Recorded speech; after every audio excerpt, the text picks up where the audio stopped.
3단 이후 난파된 최고위급 인사 황태성. 북한에서 무역 부상까지 지낸 그는 사실 박정희와 어린 시절부터 특별한 인연을 가지고 있었다. 황태성은 1946년 이 군정이 항거한 대구 10월 항쟁을 주도했는데 박정희의 형인 박상희 역시 적극적으로 가담한다. 일제 때부터 공산주의자로 활동해온 이들은 둘도 없는 친구였다. 결국 황태성은 주동자로 몰려 월북하고 박상희는 경찰에 의해 피살되고 말았다. 훗날 박정희는 가장 존경하는 인물이 바로 독립운동을 하던 형 박상희라고도 했는데 그 친구였던 황태성과의 교분 또한 두터운 것이었다. 더욱이 46년 대구 10월 항쟁 당시 박상희의 죽음은 그 후 박정희에게 커다란 영향을 미친다. 박정희의 사회주의적인 사상이 표출되게 된 것은 역시 1946년에 귀국하게 되면서 형 박상희가 그 당시 이 구미에서 이 인민당의 이 지도자로서 상당히 큰 영향력을 가지고 있었던 그런 상황을 직면하게 되면서 결과적으로는 사회주의에 이 눈을 뜨게 된다고 볼 수 있겠습니다. 그 후 박정희는 국군 내 남로당 일원으로 활동하게 된다. 그리고 1948년에 여선 반란 사건이 일어난다. 국군 내 남로당 세력이 무장 봉기한 사건으로 제주 4.3 항쟁에 진압을 명령받은 국군 14연대가 오히려 좌익 세력 테러에 보수를 장악했던 것인데 반란군이 진압되자 이번엔 이른바 군내 빨갱이를 색출하려는 대대적인 숙군이 시작됐다. 숙군 과정에서 중요한 것은 개개인의 좌익 혐의 여부보다 군 내부에 뿌리 박힌 남로당 조직체계였다. 이때 등장한 사람이 박정희 소령이다. 여선 진압으로 위해 파견된 광주 작전참모본부에서 정보장교로 근무하던 박정희의 남로당에서의 위치는 군사총책. 입당과 동시에 우리가 지금 기억하기에는 남로당 총책으로 남로당에서 임명을 했지. 박정희는 자기 중씨가 공산당원이었고 희생자이기 때문에 아마 혁명가 가족이라고 해서 안심업을 시켰을지도 모릅니다. 그런 신뢰관계가 있고 개인적인 신뢰관계가 있습니다. 박정희 소령의 재판 기록이다. 그가 남로당원이었음을 확인시켜주는 유일한 문서다. 그의 제목은 반란 기도죄와 군병력 제공죄. 45년에 남로당에 가입해 군분의 비밀 조직을 심고 대한민국 정부에 반하는 행동을 했다고 기록되어 있다. 그러나 박정희는 군사총책이라는 직함에도 불구하고 숙군 중에 살아남는다. 어떻게 가능했을까? 그 시초에는요, 이 남로당의 그 전모를 몰랐어요, 군내 조직을. 근데 그분을 조사함으로써 전모의 일부가 드러났어요. 근데 박정희 사람이 군내 조직 체계를 우리한테 제공을 했습니다. 사람 이름을 전부 적는 것보다는 더 중요한 게 조직 체계입니다. 그래서 처음으로 조직 체계를 우리가 알 수 있었다는 사실이죠. Three people, one young duck, Pak Sun-yuk, and me. Separately, individually, on our own, went to President Rhee and said, no, you cannot execute Pak Chung-hee. See, President Rhee had assigned me the responsibility of reporting to him on Pak Chung-hee's court-martial. So when I went back to Rhee, after the sentence was announced, I told him we cannot do that. 48년 11월에 검거, 이듬해 5월에 불명예 파면, 1년 후 작전장교로 복직.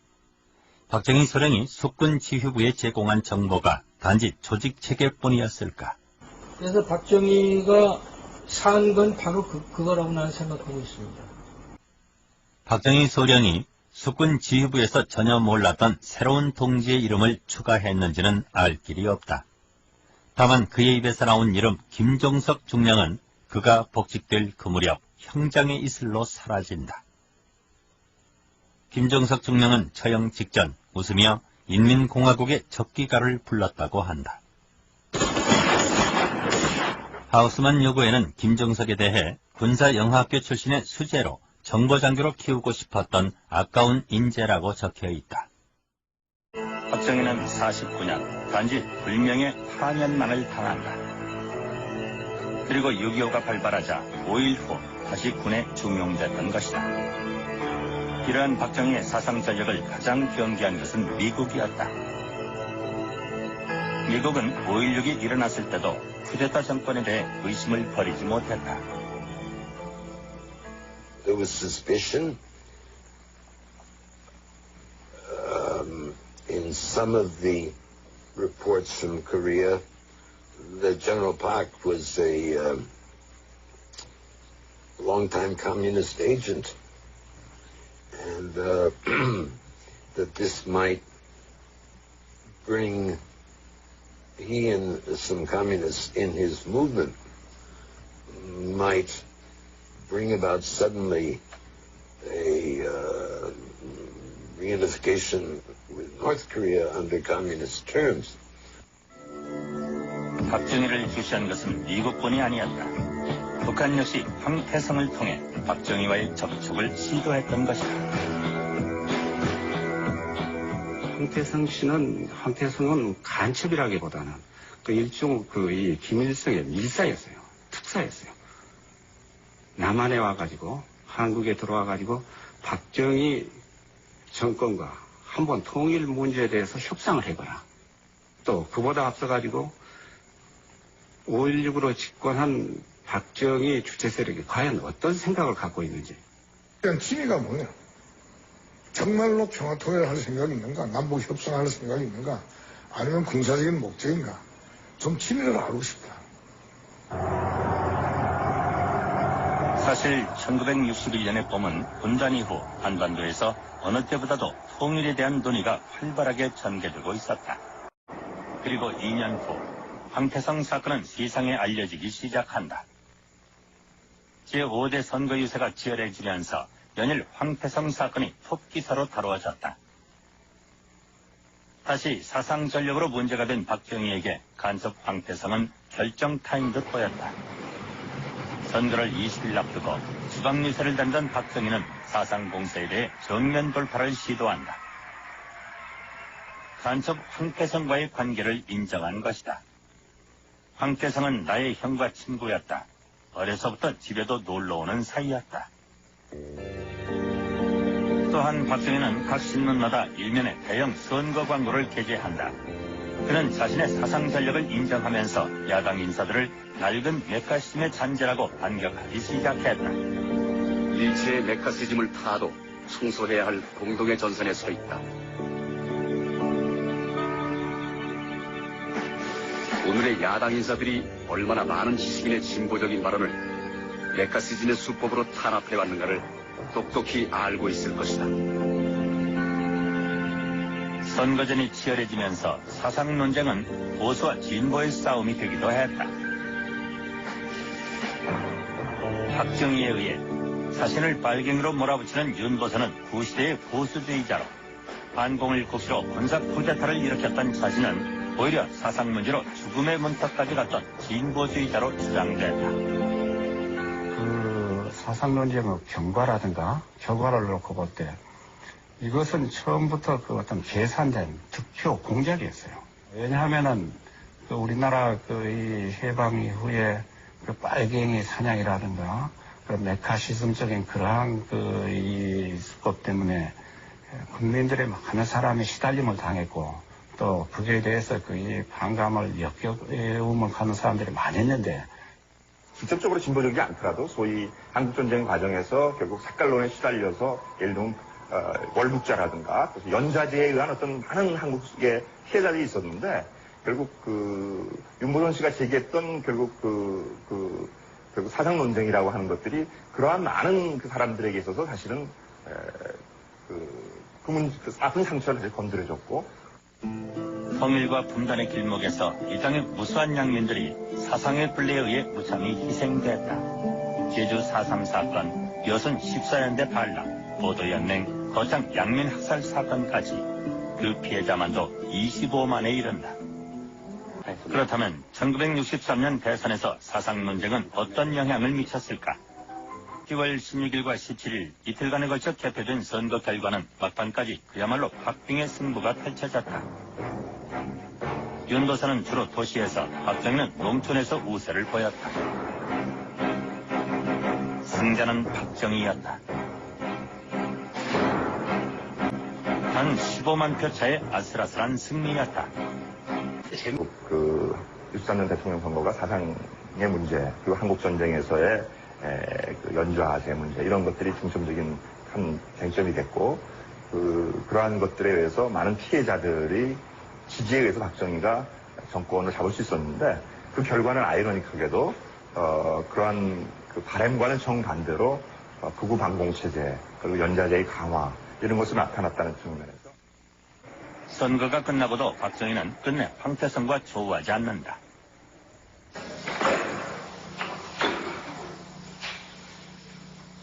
오히려 황태성에게 전해진 것은 대법원에서의 사형 확정 판결이었다. 그리고 63년 12월 14일 황태성은 총사령에 처해진다.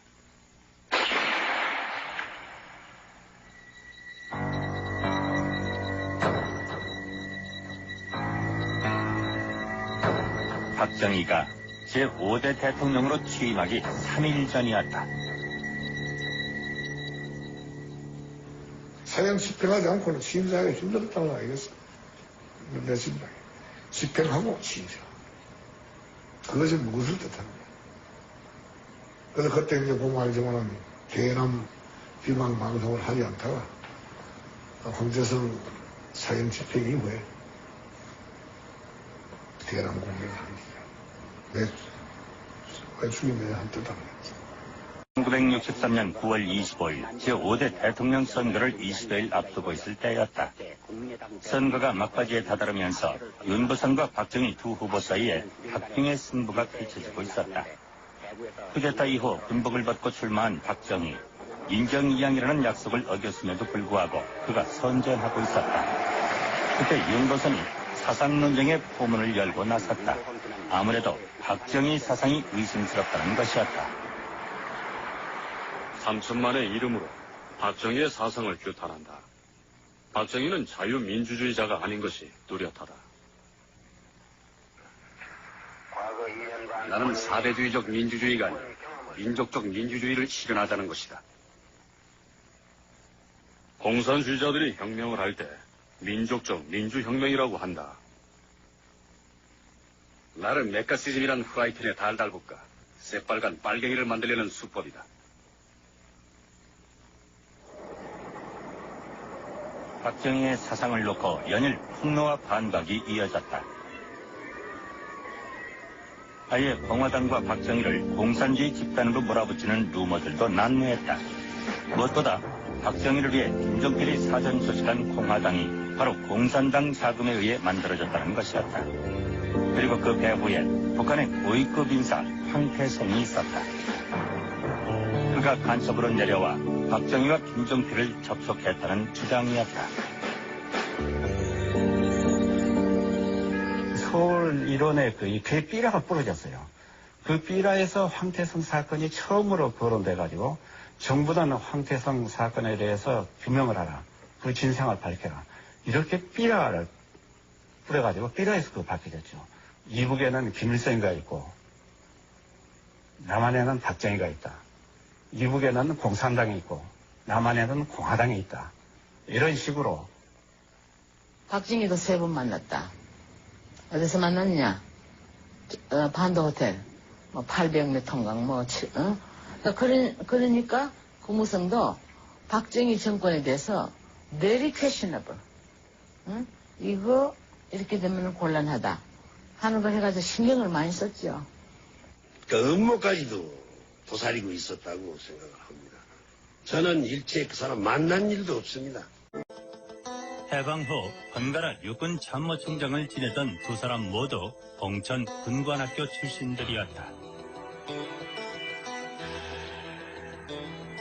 박정희 정권에서 국무총리와 국회의장까지 역임했던 정일관. 그는 만주국 헌병대 소좌로 조선인 출신 중 단연 선두주자였다. 헌병대의 주 임무는 항일 무장 세력들을 색출하는 것으로 동포들의 원성이 자자했다. 43년에 이 정일권이가 여기 이만두 현병 대사령부 사령관 최고급이죠. 현병대 출항이 정보활동 이런 거 수직하고 이런 거 진행하고.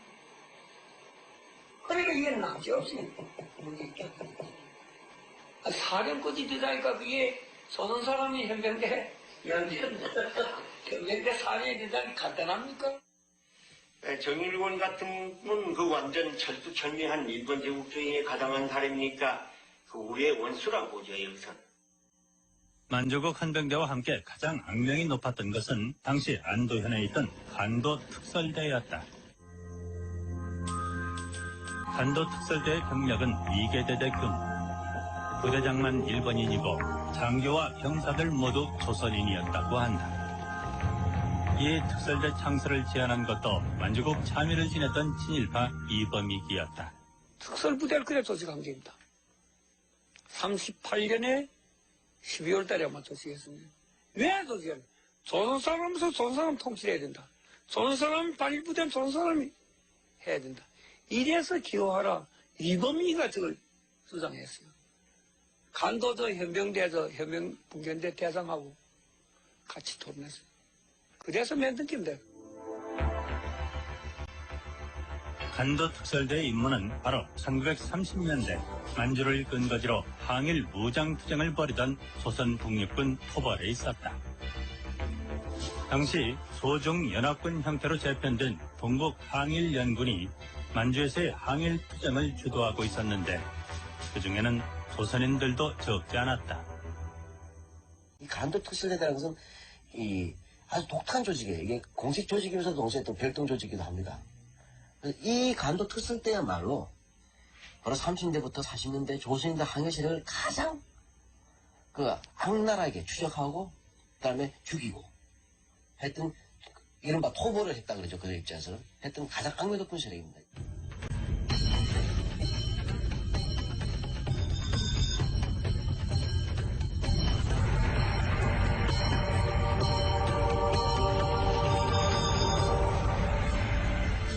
한왕의 군대를 자임한 간도 특설대 장교 중에는 군관학교 출신들이 많았는데 백선엽이 그 대표적인 인물이다.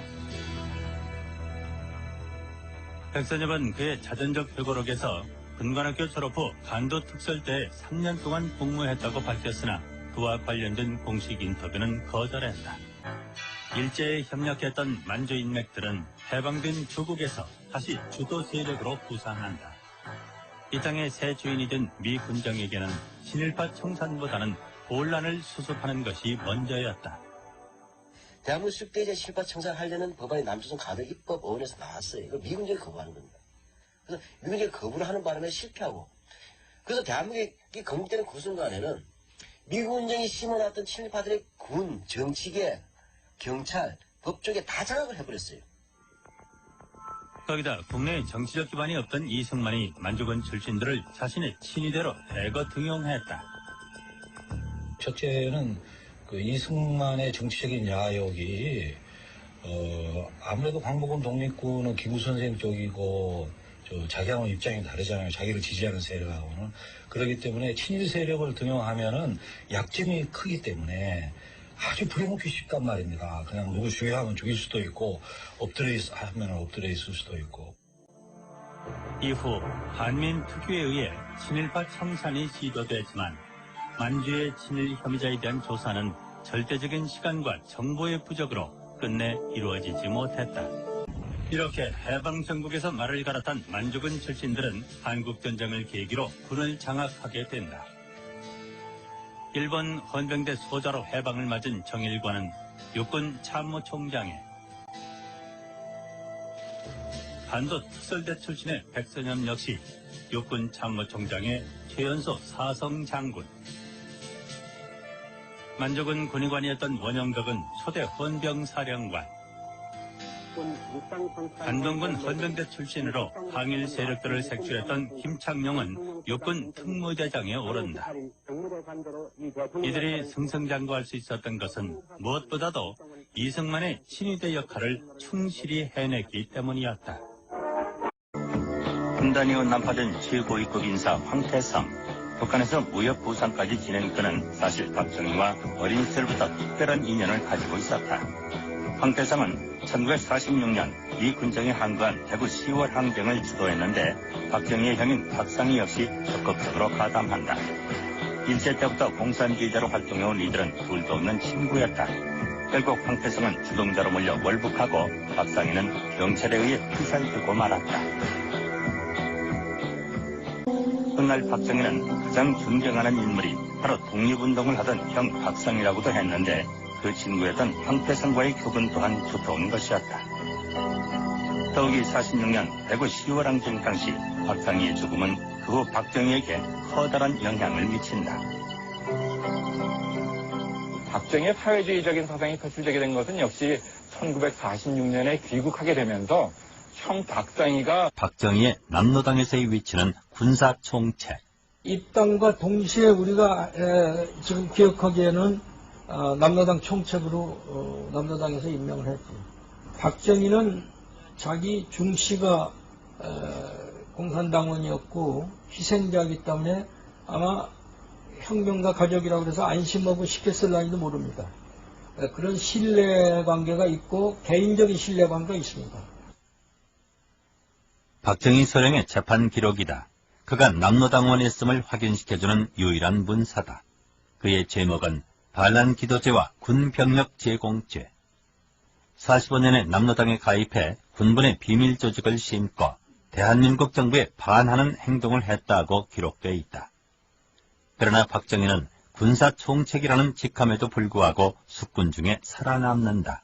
어떻게 가능했을까? 그 시초에는요, 이 남로당의 그 전모를 몰랐어요, 군내 조직을.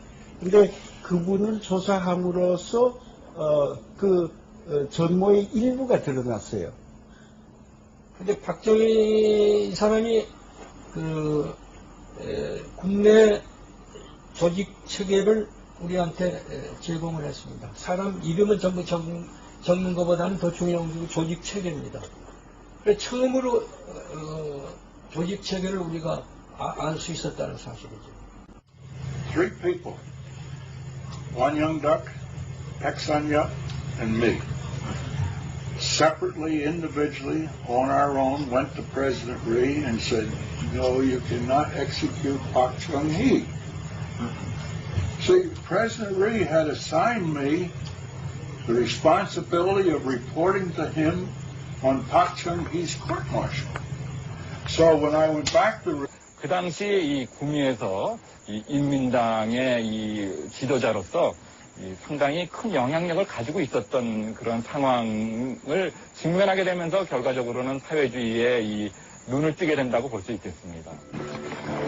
그 후 박정희는 국군 내 남로당 일원으로 활동하게 된다. 그리고 1948년에 여선 반란 사건이 일어난다. 국군 내 남로당 세력이 무장 봉기한 사건으로 제주 4.3 항쟁에 진압을 명령받은 국군 14연대가 오히려 좌익 세력 주도하에 보수를 장악했던 것인데 반란군이 진압되자 이번엔 이른바 군내 빨갱이를 색출하려는 대대적인 숙군이 시작됐다. 숙군 과정에서 중요한 것은 개개인의 좌익 혐의 여부보다 군 내부에 뿌리 박힌 남로당 조직체계였다. 이때 등장한 사람이 박정희 소령이다. 여선 진압으로 위해 파견된 광주 작전참모본부에서 정보장교로 근무하던 after the sentence was announced, I told him we cannot do that. 48년 11월에 검거, 이듬해 5월에 불명예 파면, 1년 후 작전장교로 복직. 박정희 소령이 숙군 지휘부에 제공한 정보가 단지 조직체계뿐이었을까? 그래서 박정희가 산 건 바로 그거라고 나는 생각하고 있습니다. 박정희 소령이 숙군 지휘부에서 전혀 몰랐던 새로운 동지의 이름을 추가했는지는 알 길이 없다. 다만 그의 입에서 나온 이름 김종석 중령은 그가 복직될 그 무렵 형장의 이슬로 사라진다. 김종석 중령은 처형 직전 웃으며 인민공화국의 적기가를 불렀다고 한다. 하우스만 요구에는 김정석에 대해 군사영화학교 출신의 수재로 정보장교로 키우고 싶었던 아까운 인재라고 적혀 있다. 분단 이후 난파된 최고위급 인사 황태성, 북한에서 무역 부상까지 지낸 그는 사실 박정희와 어린 시절부터 특별한 인연을 가지고 있었다. 황태성은 1946년 미 군정이 항거한 대구 10월 항쟁을 주도했는데 박정희의 형인 박상희 역시 적극적으로 가담한다. 일제 때부터 공산주의자로 활동해온 이들은 둘도 없는 친구였다. 결국 황태성은 주동자로 몰려 월북하고 박상희는 경찰에 의해 피살되고 말았다. 그날 박정희는 가장 존경하는 인물이 바로 독립운동을 하던 형 박상희라고도 했는데 그 친구였던 황태성과의 교분 또한 두터운 것이었다. 더욱이 46년 대구 10월 항쟁 당시 박상희의 죽음은 그 후 박정희에게 커다란 영향을 미친다. 박정희의 사회주의적인 사상이 표출되게 된 것은 역시 1946년에 귀국하게 되면서 형 박상희가 그 당시 이 구미에서 이 인민당의 이 지도자로서 상당히 큰 영향력을 가지고 있었던 그런 상황을 직면하게 되면서 결과적으로는 사회주의에 이 눈을 뜨게 된다고 볼 수 있겠습니다. 그 후 박정희는 국군 내 남로당 일원으로 활동하게 된다. 그리고 1948년에 여성 반란 사건이 일어난다. 국군 내 남로당 세력이 무장 봉기한 사건으로 제주 4.3 항쟁에 진압을 명령받은 국군 14연대가 오히려 좌익 세력 대화에 여수를 장악했던 것인데 반란군이 진압되자 이번엔 이른바 군내 빨갱이를 색출하려는 대대적인 숙군이 시작됐다. 숙군 과정에서 중요한 것은 개개인의 좌익 혐의 여부보다 군 내부에 뿌리 박힌 남로당 조직 체계였다. 이때 등장한 사람이 박정희 소령이다. 여순 진압으로 위해 파견된 광주 작전참모본부에서 정보장교로 근무하던 박정희의 남로당에서의 위치는 군사총책. 입당과 동시에 우리가 지금 기억하기에는 남로당 총책으로 남로당에서 임명을 했지. 박정희는 자기 중씨가 공산당원이었고 희생자이기 때문에 아마 혁명가 가족이라고 해서 안심하고 시켰을지도 모릅니다. 그런 신뢰관계가 있고 개인적인 신뢰관계가 있습니다. 박정희 소령의 재판 기록이다. 그가 남로당원이었음을 확인시켜주는 유일한 문사다. 그의 제목은 반란 기도죄와 군병력 제공죄. 45년에 남로당에 가입해 군분의 비밀 조직을 심고 대한민국 정부에 반하는 행동을 했다고 기록되어 있다. 그러나 박정희는 군사총책이라는 직함에도 불구하고 숙군 중에 살아남는다. 어떻게 가능했을까? 그 시초에는요, 이 남로당의 그 전모를 몰랐어요, 군내 조직을. 근데 그분을 조사함으로써 전모의 일부가 드러났어요. 근데 박정희 사람이 군내 조직 체계를 우리한테 제공을 했습니다. 사람 이름은 전부 적는 것보다는 더 중요한 게 조직 체계입니다. 그래서 처음으로 조직 체계를 우리가 알 수 있었다는 사실이죠. 3 people. 1 young duck. 하우스만 요구에는 김정석에 대해 군사영화학교 출신의 수재로 정보장교로 키우고 싶었던 아까운 인재라고 적혀 있다. 박정희는 49년 단지 불명예 파면만을 당한다. 그리고 6.25가 발발하자 5일 후 다시 군에 중용됐던 것이다. 이러한 박정희의 사상 전력을 가장 경계한 것은 미국이었다. 미국은 5.16이 일어났을 때도 쿠데타 정권에 대해 의심을 버리지 못했다. There was suspicion in some of the reports from Korea that General Park was a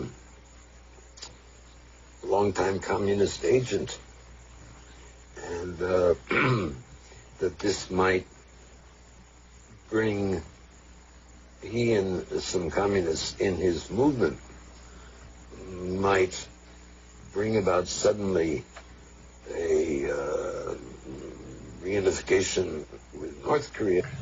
Aksanya and me. separately, individually, on our own, went to President Ri and said, no, you cannot execute Park Chung-hee.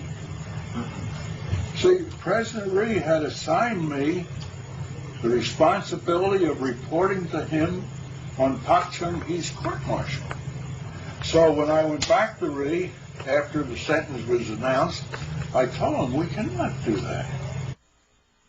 48년 11월에 검거, 이듬해 5월에 불명예 파면, 1년 후 작전장교로 복직.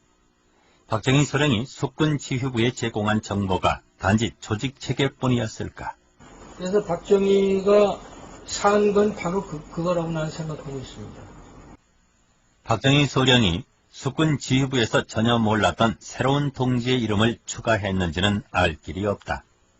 다만 그의 입에서 나온 이름 김종석 중령은 그가 복직될 그 무렵 형장의 이슬로 사라진다.